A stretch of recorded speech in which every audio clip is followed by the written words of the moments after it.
My name is Elizabeth Loudon. I'm a professor here at the College of Architecture and the director of the Masters of Science in Architecture Historic Preservation specialization.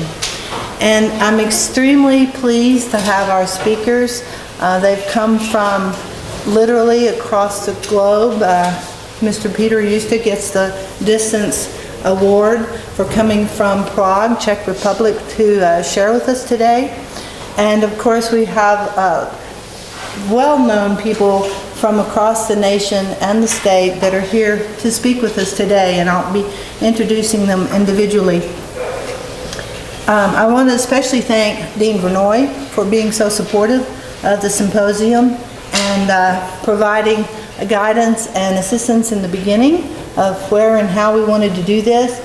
This is something that we want for the students to understand the reason that we have preservation in our program and the way that it does cross the spectrum. So, let's see. Sorry, I'm a Mac person. It takes me a minute to adjust back to a PC these days. So this is our schedule. And you notice the title. I hope you've seen signs for the last month or so about design across the spectrum.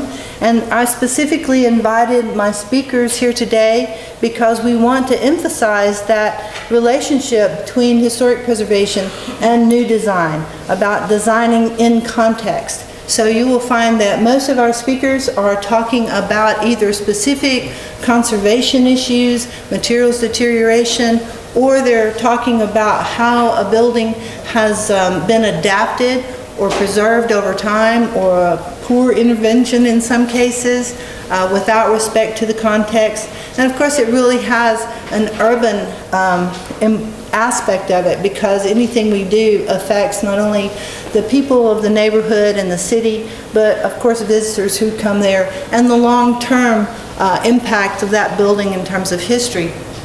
So we also this year had, for the first time, our best paper, student best paper competition. And so we're pleased to have our best paper winner here that will speak this morning. And Dr. Zugay will introduce her in just a few minutes. And then Dr. Arjluni will speak. You can see she's talking about her research. Mr. Gunderson is an architect, a distinguished alumni from Fort Worth. Dr. Holliday from UT Arlington, and then Mr. Les Shepard, who is a chief architect for GSA, another distinguished alumni who's come. So that people have really converged from around the globe. And then tomorrow we'll have two more papers. We will have Mr. Justa speaking, you can see, and David Driscoll, and he's going to have to pronounce the title of his paper. And then Karen Hughes and I will be talking about some of our new technology that we have in the college. So we realize you have other courses to go to and meetings to go to and a variety of things going on in your lives, but we hope that you will join us and come back whenever you can.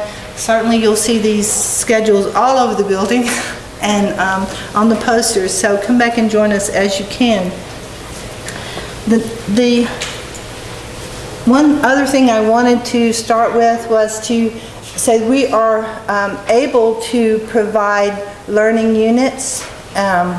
We didn't get them official through AIA, but if you will speak with me, if you would like your learning units or continuing education units, we can provide you with an outline or a copy of papers that will assist you in submitting that and any letters that you might need from me.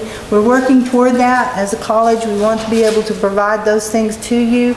We just, there were a few glitches that didn't quite come together in time for today. But I do want to encourage you to see this as an opportunity for learning units.